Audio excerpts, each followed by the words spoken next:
So, అంటే కష్టాలనేవి ఉంటాయి, సుఖాలుంటాయి అన్నారు కదా ఇందాకలా. అంటే మీరు మర్చిపోలేని అనుభవం ఏదైనా ఇండస్ట్రీకొచ్చిన తర్వాత మర్చిపోలేనిది అది హంటింగ్ కావచ్చు, లేకపోతే ఒక మెమరబుల్ ఒక పాజిటివ్ సైడ్ కావచ్చు ఏదైనా ఉందా అండి? అయ్యో బాబోయ్! ఉందండి. 'గీత' అనే ఒక సినిమాకి హ్మ్. ఆ ప్రొడక్షన్ బాయ్ కూర్చొని తింటా ఉంటే తోసాడు అంతే. అది చాలా దారుణం అసలు అది. అంటే కాదు 'గీత' అనే సినిమాకి యాక్టర్‌గా వెళ్లారా మీరు? యాక్టర్‌గా ఆ! వెళ్ళినప్పుడు బేసిక్‌గా యాక్టర్స్ అందరూ కూర్చొని తింటారు కదా! అవును. ఓకే. లంచ్ లంచ్ బ్రేక్‌లో తింటున్నారు. తింటా ఉంటే నాకు డైరెక్టర్ తెలుసు 'విశ్వ' గారని. ఓకే. కూర్చొని తింటా ఉంటే నాది కొంచెం అది లుంగీ కట్ బనియన్‌తో ఉంటాం. ఆహా! కొంచెం కరెక్ట్. మసి మసిగా ఉంటుంది. ఓకే. తాగుబోతు క్యారెక్టర్. ఓకే. వాడు చాలా బూతులు అమ్మ అమ్మ అని తిడుతూ మెడ పట్టుకుని లేపి నువ్వు ఎక్కడ కూర్చోలో తెలియదేంట్రా అని లేపి తోసాడు. అంటే చాలా రూడ్ బిహేవియర్ అది. ఎందుకు ఎందుకు దోసాడు? ప్లేట్ పట్టుకుని పడిపోయాను. నేను జూనియర్ ఆర్టిస్ట్ అనుకున్నాను. ఓకే. Junior okay. ఆర్టిస్ట్ అని అలా బిహేవ్ చేయకూడదు అహా! కదా! అలా కాదు. మీరు ఆర్టిస్ట్‌లు సరే మన దాంట్లో ఇప్పుడు ఎంత కాదనుకున్నా సినిమా దాంట్లోనే ఈ రకమైన వర్గీకరణ అంతా ఆ! ఉంది. అంటే మనం ఉంది. ఎంత ఉంది. ఎంత కాదనుకున్నా కూడా ఏవో కొన్ని సినిమాలు కొంతమంది నేను విన్నాను. 'పవన్ కళ్యాణ్' గారో ఎవరో అంటే నేను ఆయనతో వర్క్ చేయలేదు గానీ, ఆయన సెట్‌లో ఎప్పుడు వర్క్ చేయలేదు గానీ, ఆయన ఏం తింటారో అందరికి ఈవెన్ జూనియర్ ఆర్టిస్ట్‌లతో సహా, టెక్నీషియన్‌లతో సహా, అసిస్టెంట్‌లతో సహా అదే ఫుడ్ అందరికి ఉండాలని. ఇలా కొంతమంది ఉంటారు. కానీ ఇప్పుడు ఏ ఎవరు ఏ డైరెక్టర్ గాని, ఏ ప్రొడ్యూసర్ గాని అవతల వాళ్ళని అవమానించమని అనరు గానీ, వీళ్ళు మధ్యలో ఉండేవాళ్ళు కొన్ని కొన్ని సార్లు అలా ప్రవర్తిస్తూ ఉంటారు. ప్రొడక్షన్ వాళ్ళకి కూడా సెన్స్ ఉంటది. కానీ ఆ హ్మ్. అబ్బాయి వాడు కొత్తోడే ఉంటాడు ఆ! ఆ టైంలో. అలా అంటే తోయడంతో మీరు మామూలుగా ఆర్టిస్టులతో కలిసి కూర్చొని తింటున్నారా ఆ రోజు? నాకు తెలిసిన వాళ్ళు మాక్సిమం ఉన్నవాళ్ళు. ఓకే. అక్కడ ఆహా! నువ్వు జూనియర్ ఆర్టిస్ట్ కాబట్టి ఇక్కడ తినకూడదు అన్నట్టు ఆ! తోసాడా? తోస్తే ఎందుకు? పడిపోయాను నేను. పడిపోయిన ఓహ్! తర్వాత వాడు అనుకోడు నా గెటప్ చూసి అనుకున్నాడు. ఓకే. నేను వెళ్ళి జూనియర్ ఆర్టిస్ట్ లైన్ నిలబడి వాళ్ళు చాలా హ్మ్. ఏదో ఇచ్చారు తిన్న తర్వాత ఇది ఉదయం జరిగింది. హ్మ్. మధ్యాహ్నం టైంకి ఆ డే అంతా షూట్ నా మీదే ఉండే. హ్మ్. మధ్యాహ్నం టైంకి డైలాగ్స్ అన్ని నా మీదే ఉండే. హ్మ్. చాలా స్పీడ్‌గా చెప్పేసాం. డైరెక్టర్ చాలా ఇంప్రెస్ అయ్యాడు. హ్మ్. ఇంప్రెస్ అయిన తర్వాత మధ్యాహ్నం భోజనానికి కూర్చున్నప్పుడు ఎందుకు మళ్ళీ తోసేస్తాడేమో హ్మ్. అని చెప్పి ఒక ప్లేట్ పట్టుకొని జూనియర్ ఆర్టిస్ట్ లైన్‌లోకి వెళ్ళిపోయా. ఓకే. వెళ్ళిపోతే వచ్చి ఇలా పట్టుకున్నాడు. మళ్ళీ ఎవరు భయమేసింది. ఆయన? ఆయన ఆ ఆయనే. కుర్రోడే ఆ ఆ! అబ్బాయి. భయం ప్రొడక్షన్ బాయ్. భయమేసింది. ఆ! మళ్ళీ తోసేస్తాడ్రా బాబు. సారీ సార్ మీరు పెద్ద ఆర్టిస్ట్ అని తెలియదు అన్నాడు. పెద్ద ఆర్టిస్టా? ఓహో! డైలాగ్ చెప్పిన ఆర్టిస్టా? ఓకే. ఓకే. ఓకే. అంటే మీ గెటప్ చూసి ఎవడో అనుకున్నా సార్. కానీ ఓ అలా ముష్టోళ్ళే కనిపించాను నేను అంటాడు కొంచెం. ఆహా! తీసుకెళ్ళి కూర్చుని పెట్టి చికెన్ అది వేసి బాగా పెట్టాడు భోజనం. చాలా పెయిన్‌ఫుల్ మూమెంట్. తోసేయడం అనేది కరెక్ట్ కాదు కదండీ. ఎవరైనా అన్నం తినేటప్పుడు అసలు ఇంకోటి క్యాస్ట్ కూడా చాలా మంది చూసారు సార్. ఆ! క్యాస్ట్ అనేది మీరు ఎదుర్కొన్నారా? అండ్ అంటే కాస్ట్ అని కాదు కదా, మన రెడ్డు నాయుడు ఇది కాదు మనం. హ్మ్. ఈ బ్యాచ్. అయితే సర్లే ఒక సినిమా ఆల్మోస్ట్ ఫైనల్ అయిపోయిన తర్వాత ఆయన బయటకు హ్మ్. వచ్చి ఓకే నాయుడు గారు నాయుడు గారు హ్మ్. ఓకే నాయుడు గారు కాదండి ఓకే చౌదరి గారు కాదండి కలుద్దాం సార్ రేపు అడ్వాన్స్ తీసుకుంటూ వచ్చాను నెక్స్ట్ డే నుంచి కాల్ ఫస్ట్ డైరెక్షన్ ట్రయల్స్ లో చాలా పెద్ద ప్రొడక్షన్ అది చాలా పెద్ద ప్రొడక్షన్ ఓకే రెడ్డి గారు, ఓకే నాయుడు నాయుడు గారు గారు ఓకే చౌదరి గారు ఓకే వరమ గారు అన్నాడు నాలుగు మనం ఆ కాదు 4 తెలిసి కాదని చెప్పగానే నమస్తే సార్ అన్నాడు వెళ్ళిపోమన్నాడు అబ్బా! రీకాల్ లేదు అప్పుడు అర్థమైంది నాకు ఓహో ఆ! ఇక్కడ ఉంది చదువుకోలేదు వీళ్ళు ఇంకా లక్కీగా పెద్ద పెద్ద ప్రొడ్యూసర్ ఇది ఎంత కాలం క్రితం అండి? 6 ఇయర్స్ 5 కానీ 6 కానీ ఇయర్స్ ఇప్పుడుండే ఇండస్ట్రీలో సరే కాస్ట్ అనేది సరే చాలా ఇప్పుడు రాజకీయాల్లో కాస్ట్ బేస్డ్ రాజకీయాలు జరుగుతున్నాయి. అంటే సౌత్‌ని ఎక్కువ జరుగుతుంటాయి. అలాంటివన్నీ పక్కన పెట్టేయండి. అంటే కాస్ట్ అనేది యాక్చువల్‌గా ఒక ప్రముఖ పాత్ర ప్రతి దాంట్లో కూడాన. అవును ఉంది. కానీ సినిమా ఫీల్డ్‌లో కూడా ఎందుకంటే సినిమా ఫీల్డ్ అనేది ఇప్పుడు ఈ కాస్ట్, ఆ కాస్ట్ అని కాదు. అంటే ఫ్రాంక్‌గా చెప్తే వాడి వలన ఒక డైరెక్టర్‌ని పెట్టుకునేటప్పుడు ఆ డైరెక్టర్ వలన డబ్బులు తేగలుగుతాడు లేదా? ఆ డైరెక్టరు సినిమాని తీయగలుగుతాడు లేదా? అన్నదే చూస్తూ ఉంటారు కదా! సో, అలాంటిది అంటే ఇప్పుడు మీరు ఎదుర్కొన్నానన్నారు 6 ఏళ్ల క్రితం. అవును. ఇప్పటికి ఏమైనా చేంజ్ అయినట్టు ఏ ఏమైనా చి- అనిపిస్తుందా? లేకపోతే యాస్ ఇట్ ఈజ్ అలాగే ఉందనిపిస్తుందా? ఇప్పుడు వస్తున్న యంగ్స్టర్స్ ఎవరైతే డైరెక్టర్లు అవుతున్నారో హ్మ్. వాళ్ళు మనకి క్యారెక్టర్ కి తన రిక్వైర్మెంట్ అనేది చూస్తున్నారు తప్ప హ్మ్. పాత వాళ్ళు ఉంటారు కదండి పాత గో డైరెక్టర్స్ వీళ్ళందరూ హ్మ్. కాస్టింగ్ చచ్చిపోతారు అందరూ ఉన్నారు అబ్బా! చి, ఇంకానా? చాలా మంది ఉన్నారు ఆ! ఎవరో రేర్ కేసు కానీ హ్మ్. మాక్సిమం అలాగే ఉన్నారు హ్మ్. కొంతమంది మంచి వాళ్ళు ఉన్నారు చూడు కోడర్స్ నాకు తెలిసిన అవును. కొంతమంది ఉన్నారు వాళ్ళు సర్లే వీడేదో హ్మ్. అని ఛాన్స్ ఇచ్చిన వాళ్ళు చాలా మంది ఉన్నారు కానీ హ్మ్. చాలా మంది క్యాస్ట్ బేస్డ్ అవకాశాలు ఇచ్చారు నేను రీసెంట్ గా ఒక సినిమా చదివి హ్మ్. అడ్వాన్స్ కూడా తీసుకున్నా సినిమాకి హ్మ్. ఆ సినిమా అడ్వాన్స్ తీసుకున్న తర్వాత పటాలు ఎక్కేస్తున్న టైంలో లేదు మా క్యాస్ట్ వాళ్ళే హీరోగా ఉండాలి, మా క్యాస్ట్ వాళ్ళ యాక్టర్స్ అందరూ ఉండాలని చెప్పి ఇచ్చిన అడ్వాన్సులు తిరిగి తీసుకున్నారంట యాక్టర్స్ దగ్గర నుంచి, రికగ్నైజ్డ్ యాక్టర్స్ దగ్గర నుంచి. మీకు ఇచ్చారా అడ్వాన్స్? ఇచ్చారు. తీసుకున్నారా మీ దగ్గర కూడా? నాకు అదైతే ఫోన్ చేశారు నాకు, మీరు నా డేట్లు బ్లాక్ చేసుకున్నారు ఏమో, నేను వాళ్ళు ఏదో కొంచెం ఏదో బ్యాక్ డ్రాప్ ఏదో ఉంది, సెటిల్మెంట్ బ్యాచ్ ఏదో అన్నారు, చూసుకుందాం భయ్యారండి. అలా ఉన్నారండి చాలా 40-50 దాటిన వాళ్ళకే పెంట, ఇప్పుడు వస్తున్న వాళ్ళు లేదు. అసలు ఇప్పుడు యాక్చువల్గా నిజం చెప్తే సినిమా ఇండస్ట్రీ అనేది పూర్వంతో పోలిస్తే ఇప్పుడు చాలా హెల్దీగా ఉంది. టాలెంట్ ఉంది అంటే వాడు ఎవడు ఏంటి వాడి బ్యాక్గ్రౌండ్ తో సంబంధం లేదండి. వాడు నిజంగా టాలెంటెడ్ అనుకుంటే అవకాశాలు వస్తున్నాయి, ఇస్తున్నారు కూడా. ఇప్పుడు యంగ్స్టర్స్ ఇంతమంది వచ్చి అవకాశాలు అంటే బయటకు వస్తున్నారంటే అదే కారణం. ఇప్పుడు కానీ ఇలాంటి చోట కూడా ఇలాంటివి జరుగుతున్నాయంటే ఒక విధంగా విచిత్రంగానే ఉంది.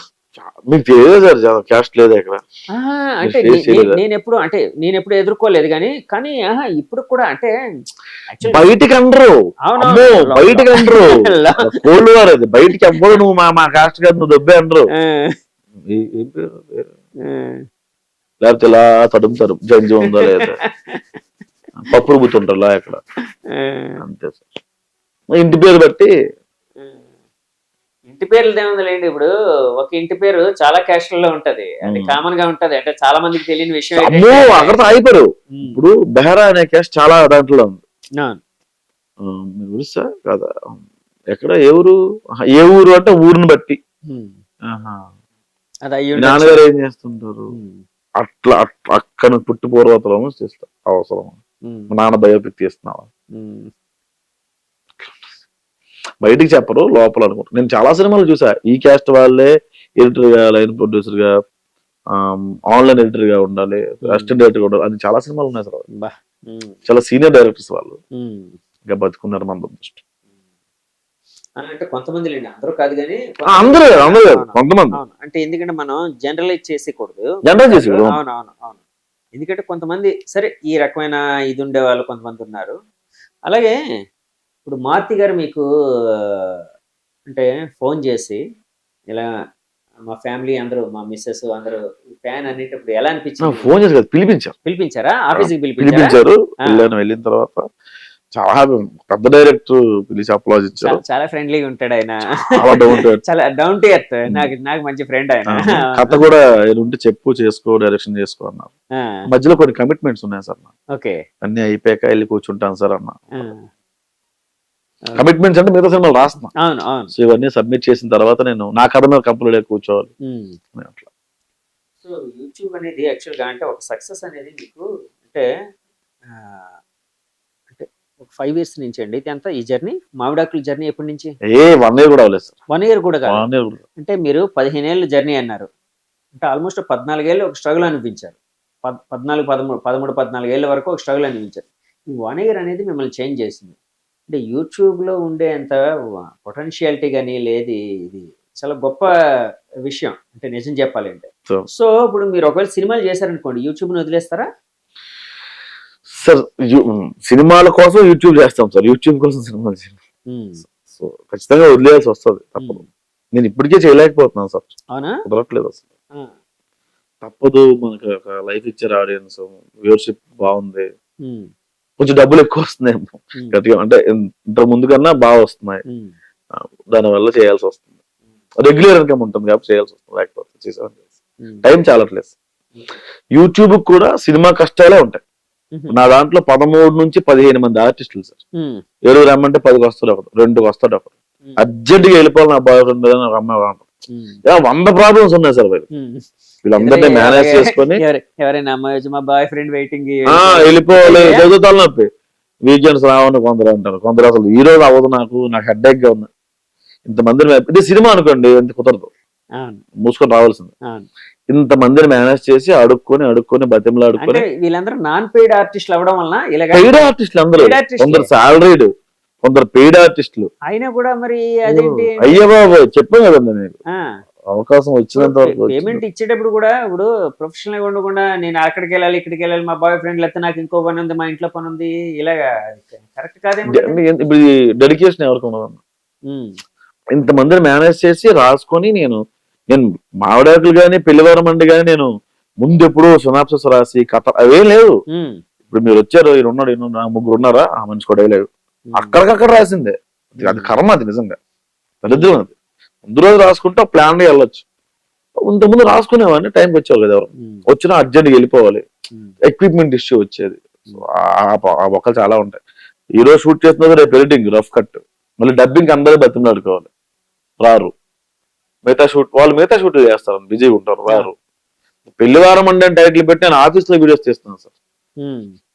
పెళ్లివారం అండి అంటే పెళ్లి సెటప్, ఇల్లు, మదర్ కి ఫాదర్ కి డేట్లు సెట్ అవ్వట్లే, ఆఫీస్ లో కొట్టాల్సి వస్తుంది. చాలా చాలా అడ్జస్ట్మెంట్లు జరిగినాయి. చాలా అప్పటికప్పుడే రాస్తారు మీరు? అప్పటికప్పుడు స్పాట్ సార్. అవునా? ఏమో అన్నారు, నాకేదో డౌట్ గా ఉంది. స్పాట్ అంటే నా మీద ప్రయోగం చేసి ఇప్పుడు రాయాలన్నమాట. ఆయన్ని, మా కెమెరామెన్ నన్ను పెట్టి ఒకటి తీయాలి మీరు. అప్పుడు మేము ఒప్పుకుంటాం. అలా అది వర్కౌట్ అయిపోయింది, కానీ అది ఒరిజినల్ ప్యాటర్న్ అది కాదు సార్. ఓకే. మీ దాంట్లో యాక్చువల్ గా మీ క్యారెక్టర్ ఎప్పుడు ఎలివేషన్ బాగుంటూ ఉంటుంది, అట్ ది సేమ్ టైం అన్ని క్యారెక్టర్స్ కూడా ఒక రకమైన ఇది ఉంటుంది. మీ దాంట్లో మీ క్యారెక్టర్ కాకుండా ఇంకా బాగా ఏ క్యారెక్టర్స్ అంటే ఫెయిల్ అయ్యి? రెడ్డి అనే ఒక క్యారెక్టర్ పెళ్లివారి మండలి, రెడ్డి గారు అని, మావిడాకుల్లో రావు గారు అని, జైత్రిది రావు గారు, నెల్లూరు నీరజ రావు గారు. ఏంటండి శాలరీ సాలట్లేదండి. నెల్లూరు నీరజ గారు నాకు ఆవిడ జూలకటక, ఇప్పుడు జబర్దస్త్ సీరియల్స్ చేస్తున్నారు, మొన్న 4 సినిమా చేశారు ఆవిడ, బామా కలాపం. ఆవిడ చాలా సీరియస్ లో మీ మీద చాలా ఆశపడిందండి ఆవిడ. మిమ్మల్ని లవ్ చేసింది, మీరు ఏం బ్లంట్ గా రిజెక్ట్ చేశారు.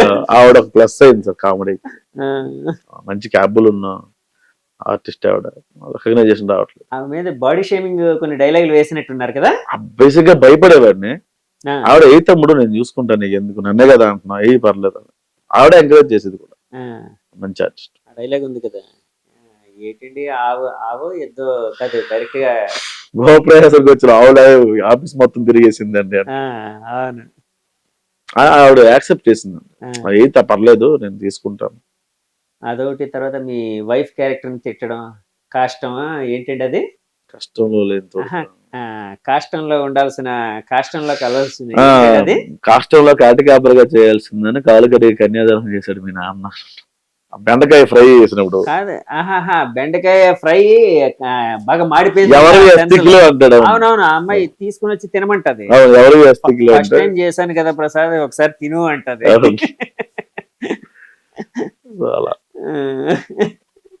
సో అలాగా మీ దాంట్లో వెబ్ సిరీస్ లో ఒక 4-5 క్యారెక్టర్లే కదండి ఉంటాయి? 10 నుంచి 13 క్యారెక్టర్లు ఉంటాయి. ఓకే. ఇప్పుడు మీలాగా బాగా ఎలివేషన్ వచ్చిన వాళ్ళు ఎవరున్నారండి మీ సిరీస్ లో చేసిన వాళ్ళు? సో ఇప్పుడు పెళ్లివారం మండిలో అయితే జేసీ, విరాజిత వీళ్ళందరికీ ఆల్రెడీ ముందు నుంచి రికగ్నైజేషన్ ఉంది. ఎందుకంటే వాళ్ళు సూర్య, లేకపోతే సాఫ్ట్వేర్ డెవలపర్ వెబ్ సిరీస్ చేశారు, రాజారాణి. రెడ్డి గారు అని జేడీవీకి వచ్చింది, కొంచెం మంచి పేరు వచ్చింది. ఇందులో అక్షయ్ వీళ్ళందరూ కొంచెం మంచి పేరు వచ్చింది. ఇందులో రావు గారిని మావిడాకుల్లో ఆయనకు వచ్చింది, జైత్రికి మంచి పేరు వచ్చింది. అమ్మాయికి యూట్యూబ్, ఇన్స్టాగ్రామ్ ఫాలోయింగ్ పెరిగింది. అమ్మాయి డైలాగ్ భలే ఉంటదండి, నాకు బాగా అనిపించింది. ఇదే అమ్మాయి కాంబినేషన్ భలే పేలుతూ ఉంటది. స్వాతి భీమిరెడ్డి కూడా మంచి ఫాలోయింగ్ అమ్మాయికి పెరిగింది, అందరికి బాగానే వచ్చింది. అవును, దీన్ని 10 నిమిషాలకి ఎందుకు కన్ఫైన్ చేశారు మీరు? అంటే యాక్చువల్ గా ఎపిసోడ్లు 15 నిమిషాలు ఉంటాయి కదండి, 15 నిమిషాలు లేకపోతే 12 నిమిషాలు అంతే కదండి, అంతకు మించదు కదా. ఒక హాఫ్ అన్ అవర్ అలా తీయచ్చు కదా, బాగుంటది కదా సార్. ఒక్క రోజులో షూట్ చేయాలంటే కష్టం సార్. 2 రోజులు షూట్ పెట్టుకోవచ్చు కదా, అంటే ప్రొడక్షన్ ఖర్చు, ఓకే, వచ్చే ఇన్కమ్ తక్కువ, చేసేది ఎక్కువ. ఇప్పుడు బ్రాండ్ ఇంటిగ్రేషన్ వచ్చింది అనుకోండి, వాళ్ళంతా కొంత డబ్బులు ఇస్తారు, సేవ్ అవుతాం. ఓకే, దానికి కూడా కింద కమెంట్లు ఏంటంటే మీరు ఎందుకు ఇలాంటి యాప్లను ప్రమోట్ చేస్తున్నారు అని కింద కమెంట్స్ లో పెడతారు. అవకాశం లేదు, తప్పదు. ఇంత క్వాలిటీగా చూపించాలి అంటే ఎందుకు సార్? నేను ఒక షర్ట్ 2 సార్లు వేస్తే, అన్నా బట్టలు లేవా, బజాజ్ కార్డ్ ఇమ్మంటావా, ఆర్డర్ పెట్టుకుంటావా బట్టలకి అని నాకు మెసేజ్ చాలా మంది వచ్చాయి. అడగాల్సింది కదా సార్, పోయింది. అంటే కామెంట్ పెట్టడం ఈజీ సార్, ఇక్కడ వేసిన బట్టలు వేయకూడదు, లొకేషన్ అంటే ఒకే దగ్గర ఉండకూడదు, యూట్యూబ్ లో కూడా వాళ్ళకి బాహుబలే కావాలి. అంటే యాక్చువల్ గా ఈ మధ్య సోషల్ నెట్వర్క్ అంతా ఎలా నడుస్తుందంటే, అంటే నా అవగాహన ప్రకారం కామెంట్ పెట్టడం ఈజీ, ఎవడైనా పెట్టేయచ్చు. అంటే పాజిటివ్ ఉంటుంది, నెగిటివ్ ఉంటుంది. అట్ ద సేమ్ టైం మనం ఇప్పుడు అందులో పాత్రధారులు లేకపోతే ఒక ఇంటర్వ్యూరో ఇంకోటో అయినప్పుడు కామెంట్ని యాక్సెప్ట్ చేయాల్సిందే, తప్పదు, అవును అవును accept చేయాలి. యాక్సెప్ట్ చేయాల్సిందే. కామెంట్ పెట్టడం ఏముంది, ఇప్పుడు వాళ్ళని సహాయం చేయమన్నారు అనుకోండి, లేకపోతే ప్రొడక్షన్ డబ్బులు పెట్టమని అడగండి, అంటే ఎంతమంది ముందుకు వస్తారు అంటే అలా ఉంటది. సార్ వీళ్ళకి ఇవన్నీ తెలియవు కదా. రెండోది ఏంటంటే నెగిటివ్ గా కామెంట్ పెట్టిన వాడికి తిట్టిన వాడికి కూడా మనల్ని అంతే రెస్పెక్ట్ చేయాలి సార్. ఎందుకంటే వాడు ఎపిసోడ్ చూసి డెఫినెట్ గా వాడు టైం తీసుకొని కమెంట్ పెడుతున్నాడు, అది గొప్ప విషయం. ఇప్పుడు మన మీద టైం ఒక 5 minutes స్పెండ్ చేసి Spend కామెంట్ చేస్తున్నాడు, పెట్టినాడంటే yes. మనం గుర్తించడనే కదా. రెస్పెక్ట్ ఇవ్వాల్సిందే, తిట్టినప్పుడు కూడా రెస్పెక్ట్ ఇవ్వాల్సిందే. ఫస్ట్ ఆఫ్ ఆల్ ఏమనుకోవాలి, మనల్ని గుర్తించాడు అందుకే అంతే. మనల్ని పెడుతున్నాడు. అంతే కదా సార్. ఎందుకంటే నేను ఇంటర్వ్యూలు మొదలు పెట్టినప్పుడు బాడీ షేమింగ్ నాకు కూడా చేశారు. Hmm. ఎవడో అన్నాడు, ఆవేశం స్టార్ అన్నీలా ఉన్నాడు ఈడు అన్నాడు. నాకు బాగా అనిపించింది, భలే అరే పవన్ లేరా బాబు గుర్తుపెట్టారు, కనీసం రికగ్నైజ్ చేశారు. అందరూ కూడా చాలా అడ్డారు సార్. నన్ను ఇంకోళ్ళు ఎవరో పెట్టారు, ఈడు సునిశ్చిత్ తమ్ముడో అన్నోలా ఉన్నాడు. సార్ మీరు చెప్తుంటే నాకు భలే అనిపించింది, ఇదేదో బాగుందిరా బాబు, కనీసం అంటే ఇప్పుడు చూసి వెళ్ళిపోకుండా నన్ను గుర్తుపడుతున్నారు, నన్ను కామెంట్ చేస్తున్నారంటే ఇదేదో బాగుంది, కొంచెం రికగ్నైజ్ అవుతున్నాను. అట్లా మీకు వచ్చిన ఫస్ట్ కామెంట్ ఏంటంటే, నెగిటివ్ గా వచ్చిన కామెంట్ ఏంటంటే, మీకు బాగా గుర్తుండిపోయిన కామెంట్ ఏదైనా? ఈ హీరో ఏంట్రా బాబు, నేను హీరో కాదురా బాబు, నేను యూట్యూబ్ లో చిన్న కంటెంట్ చేసుకుంటా, ఈ హీరో ఏంటి అలా చూసుకోరా నిన్ను. యాక్చువల్గా చాలా మంది అంటే ఏజ్ తో సంబంధం లేకుండా యంగ్ ఏజ్ కావచ్చు, మిడిల్ ఏజ్, ఇప్పుడు అందరూ ఆర్టిస్టులు అందరూ ఆల్మోస్ట్ కొంచెం మిడిల్ ఏజ్ వాళ్ళే వస్తున్నారు, మరీ యంగ్స్టర్స్ ఏం వచ్చేయట్లేదు. అంటే యంగ్స్టర్స్ ఎంతవరకు అంటే వచ్చినప్పుడు లవ్ స్టోరీస్ ఇలాంటివి చేయడానికి వస్తున్నారు, కానీ ఆల్మోస్ట్ మీ ఏజ్ వాళ్ళే ఎక్కువ వస్తున్నారు. మీ ఏజ్ కి అటు ఇటుగా ఉండేవాళ్ళు మన హీరోలు అవుతున్నారు చాలా మంది. అట్లాగే హీరో అయ్యే అవకాశం నేను వచ్చిందే ఈ మధ్య మీకు? నేను హీరో నేను సార్, నన్ను ఎవరు చూస్తారు? కాదు, కానీ ఒక మంచి సినిమా లేదు, మెయిన్ లీడ్ చేస్తున్నాను సార్. చేస్తున్నారా? One of the main lead, కొంచెం పెద్ద ప్రొడక్షన్. ఓకే, దీనికి అనౌన్స్మెంట్ మేము చేయలేదు సార్. రివీల్ చేయకూడదు? లేదు, ఒక 1 week 10 days లో రివీల్ చేస్తాం. అంటే పెద్ద ప్రొడక్షన్ అంటే ఎవరు ఉండొచ్చు? బ్యానర్ పరంగా పెద్దదనా లేకపోతే ఆర్టిస్టుల పరంగా? బ్యానర్ పరంగా పెద్ద సార్. ఆర్టిస్టులు మ్యాక్సిమం కొత్తలే, ప్యాడింగ్ ఉంది సార్, ఫుల్ ప్యాడింగ్. హీరోయిన్ ఉన్నారా మీకు? డ్యూయెట్లు అలాంటివి ఏమైనా ఉన్నాయా? లేవు సార్, ఆ బ్యాచ్ లోనే కొంచెం ఏజ్డ్ క్యారెక్టర్ ఉన్నది, ఆ బ్యాచ్ లో ఏజ్డ్ క్యారెక్టర్ రివీల్ చేస్తాం సార్. కథ మీరే రాసుకున్నారా? లేదు, డైరెక్టర్ కథ. సరే, కాదు, మీ క్యారెక్టర్ వరకు మీరేం రాలేదు, ఆయన మొత్తం అంతా ఆయనే రాసుకున్నారు. అందులో రైటింగ్ పరంగా ఏమి లేదు సార్ అసలు. అంటే ఇలాంటి కథ కాదు, కొంచెం అది కొంచెం విలేజ్ దగ్గరే ఉండే, అదే మందే కదా అన్నట్టుగా ఉండే కదా, డ్రమటైజ్డ్ గా ఉండదు కొంచెం. అంటే చెయ్యలేదు కానీ కాల్ వేసారు, క్యారెక్టర్ మీద కాల్ వేసారు, అంటే క్యారెక్టర్ మీద డైరెక్టర్ గారే పిలిచి. ఓకే, డైరెక్టర్ యాక్చువల్గా సరే, ఇప్పుడు మనం చాలా విషయాలు మాట్లాడుకుంటున్నాం. యంగ్స్టర్స్ ఎవరైనా ఇప్పుడు యూట్యూబ్ కానీ లేకపోతే సినిమాలకు వచ్చే వాళ్ళకి అంటే మీ ఎక్స్పీరియన్స్ లో మీరు ఇచ్చే సలహా ఏంటండి? సినిమాల్లోకి ఎవరిని రావద్దు అనలేం కానీ యాక్చువల్ గా రావద్దు అంటాం సార్. అంటే ఇక్కడికి వస్తే అన్ని వదులుకోవాలి సార్. ఫ్యామిలీ ఉండదు, డబ్బులు ఉండవు, వెనక్కి వెళ్ళలేవు. వెనక్కి వెళ్ళామంటే ఓడిపోయి వెనక్కి తిడతారు. సక్సెస్ చాలా రేట్ చాలా తక్కువ ఇక్కడ. 100లో 1 సక్సెస్ అవ్వడం కష్టం. మీరు చెప్పండి సార్, మీరు ఎంత ఎక్స్పీరియన్స్ అన్నారు కదా, మీకు తెలుసు కదా సార్. సినిమా కంటే రా చేశాను నేను. ఎవరికి చాలా మంది కింద నాకు మెసేజ్లు పెడతారు సార్, అన్న ఒక ఛాన్స్ ఏమన్నా ప్రూవ్ చేసుకుంటారు, ఒక ఛాన్స్ ఏమన్నా నువ్వు ప్రూవ్ చేసుకోవాలంటే ప్రొడక్షన్ 1,00,000-1,50,000 ఖర్చు పెట్టాలి. పట్టుకుంటా 1,00,000 వీడియో తీసుకో, నీకోసం ఎందుకు ప్రొడక్షన్ డబ్బులు ఖర్చు పెట్టాలి? నాకు చాలా మంది కింద కమెంట్ పెడతారు, మాకు ఛాన్స్ ఎందుకు ఇవ్వాలి? మరి నీకెలా వచ్చింది అంట. నాకు ఈ ఛాన్స్ రావడం చాలా టైం పట్టింది. వద్దంటాను నేను, వచ్చి తలను అంటే వీళ్ళంతా వచ్చేది కళామ తల్లి ఒడిలో చచ్చిపోయి. ఎవడు కళామ తల్లి కోసం, కళామ తల్లి ముద్దు పెట్టవడం కోసం రాడు సార్. డబ్బులు ఫేమ్, అవునా కదా? నీకు డబ్బులు ఫేమ్ రావు అంటే కళామ తల్లి ఒడిలో అంత. నీ కళామ తల్లి అంటే అంత లవ్ ఉంటే నాటకాలు వేసుకో. కళా ఏదో ఉంది సార్, స్టేజ్ మీద ప్రోగ్రామ్ ఇవ్వు. సినిమాలోకి ఎందుకు వస్తున్నాం? ఫేమ్, డబ్బు, తర్వాత యాక్టింగ్, డిసిప్లిన్ ఉండదు. ఇవి చాలా ఉన్నాయి సార్. అందుకే నేను వద్దని చెప్తాను. మీకు బాగా డబ్బులుండి ఇంట్లో ఫ్యామిలీ ప్రాబ్లమ్స్ అన్ని మీరు ఫుల్ఫిల్ చేసిన తర్వాత బెకారుగా తిరుగుతున్నాం అంటే వచ్చాయి. అంటే ఇంకా నాకు ఇంట్లో నా నుంచి ఎక్స్పెక్టేషన్ లేదు, అన్ని కనిపించిన రోజు సో ఫైనాన్షియల్ Industry స్ట్రెంగ్ గా ఉండి ఇక్కడ పర్వాలేదు, ఒక సంవత్సరం 2 సంవత్సరాలు 5 సంవత్సరాలు తిరిగినా పర్లేదు, అవకాశం కోసం తిరిగినా ట్రై చేసినా పర్వాలేదు అనుకునే వాళ్ళు వస్తే పర్వాలేదు అంటారు. మీ ఫ్యామిలీకి మీ మీద ఏ ఎక్స్పెక్టేషన్ లేనప్పుడు వచ్చేయమంటున్నాను. అవును. అదే వాళ్ళ సపోర్ట్ ఫుల్ గా ఉంటారండి. అంతేగాని ఇంట్లో గొడవలు పడి ఎవరో ఏదో ట్రైన్ ఎక్కేసో చిన్నప్పుడు ఇప్పుడు స్టార్ అయిపోయి చెప్తుంది నమ్మి సో పక్కోడిని కంపేర్ చేసుకుని అస్సలు రావద్దు. మా పక్కన 30 ఏళ్ళు చచ్చిపోయాడు సార్, 30 నేను చచ్చిపోవాలి కదా. So don't compare with purpose. ఎవరితో కంపేర్ చేసుకోవద్దు. నీకు అన్ని ప్రాబ్లమ్స్ లేవు, అన్ని ఫుల్ఫిల్ చేస్తా, చెల్లో అక్కో తమ్ముడో ఎవరో ఉంటారు, నాన్న వీళ్ళందరికీ డబ్బులు కావాలి, అవన్నీ అరేంజ్ చేస్తారా అప్పుడే ఎగురు. లేదా సార్ ఆర్టిస్ట్ 60 ఏళ్ళకి కూడా అవ్వచ్చు, 40 ఏళ్ళకి కూడా అవ్వచ్చు, అప్పుడు రా. అంటే నేను ఇదన్నీ ఫేస్ చేశాను సార్, అనవసరంగా వచ్చానా. మా చెల్లి పెళ్లి కూడా నేను సరిగ్గా చేయలేక, అంటే అంత డబ్బులు ఏమి ఎక్కువ ఇవ్వలేకపోయాను నేను. మా అమ్మగారు కష్టపడి చేశారు, అప్పుడు నేను చాలా బాధపడ్డాను సార్, అనవసరంగా ఇలాంటి పని చేస్తున్నాను. మీరు సిస్టర్ ఒకరే అండి? ఇద్దరు. మీరు సిస్టర్. అంటే యాక్చువల్గా మీరు ఇక్కడికి వచ్చేసేటప్పుడు అంటే జాబ్ పర్పస్ మీద వస్తున్నాను చెప్పి వచ్చారా, లేకపోతే సినిమాకు వెళ్తున్నానని చెప్పి? జాబ్ పర్పస్ అని చెప్పారు, సినిమా అని పంపించారు సార్. జాబ్ పర్పస్ అని వచ్చా. అంటే వచ్చింది జాబ్ కోసమా సినిమా కోసమా? హైదరాబాద్ వచ్చింది సినిమా కోసం. సినిమా కోసమే. సో జాబ్ అనేది ఒక వంక చాలా మందికి లాగే. అంటే అమ్మ సినిమా అంటే తంతా ఉంది. అదే ఎవరైనా ఏ పేరెంట్స్ యాక్సెప్ట్ చేయరు.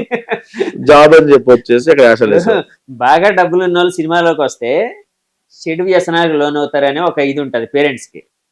డబ్బులు లేని వాళ్ళు మధ్య తరగతి వాళ్ళు అనుకోండి, వీడి జీవితం ఏమైపోద్ది, వీడు రేపు పొద్దున్న ఎలా బతుకుతాడని ఒక భయం. అంతే సార్, అంతే. ఇలా రకరకాల భయాలు ఉంటాయి. సినిమా అంటేనే ఒక భయం. సినిమా అనేది అందరికి కావాలి, అందులో సక్సెస్ అయిపోతే ప్రతి ఒక్కరు వీడు నావాడు అని చెప్పుకోవడానికి ఇష్టపడతారు.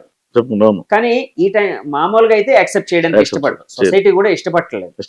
ఈ మధ్య ఏదో యూట్యూబ్ ఇలాంటివి రావడం వలన ఈ కొత్త కుర్రాళ్ళు కొత్త తరం అంతా వస్తుంది, ఏదో చేసి వాళ్ళు కూడా అదే సినిమా అనే దాని మీద లేకపోతే యూట్యూబ్ మీద నటన మీద డెడికేటెడ్ గా ఉండిపోయి దానిలోనే ఉండాలని కాదు, ఏదో జాబులు చేసుకుంటున్నారు, సరదాగా చేస్తున్నారు. కొంతమందికి ఫేమ్ వచ్చింది అనుకోండి, సో నెక్స్ట్ స్టెప్కి వెళ్ళడానికి ట్రై చేస్తున్నారు. మీరు వచ్చిన తర్వాత మీకు బాగా అంటే ఇబ్బంది పెట్టినా లేకపోతే బాధ పెట్టినా కన్నీళ్లు పెట్టించిన సంఘటన ఏదైనా ఉందండి? అంటే అప్పట్లో హైదరాబాద్ వచ్చిన తర్వాత మీరు పడ్డ కష్టాల్లోని ఎందుకు వచ్చానరా నేను ఈ ఇండస్ట్రీకి, ఎప్పుడు ఎందుకు వచ్చాను అనిపించలేదు. అనిపిస్తున్నా చచ్చినట్టే ఎవరికంటే ఎందుకు వచ్చాను అనిపించలేదు, కానీ ఇంటికి డబ్బులు పంపించలేకపోతున్నాను, ఏదైనా కష్టం వస్తే నేను దగ్గర ఉండలేకపోతున్నాను సందర్భాలు ఉన్నాయి. అంటే ఇప్పుడు మా అమ్మగారికి ఒంట్లో బాగాలేదు అనుకోండి, 10,000 20,000 పట్టుకుని వెంటనే వెళ్ళలేని పరిస్థితి అప్పట్లో. అప్పుడు చాలా బాధపడే పస్తులున్న సందర్భాలు ఎన్నిసార్లు? అయ్యో చాలా. అవి చాలా నేర్పిస్తాయి సార్. అన్నంలో కారం వేసుకొని ఆయిల్ వేసుకుని తిన్న రోజులు ఉన్నాయి. అది యాక్చువల్గా ఎక్కువ ఉన్నాయి. సినిమా బ్యాచులు వేసుకుంటే కష్టాలు అవి.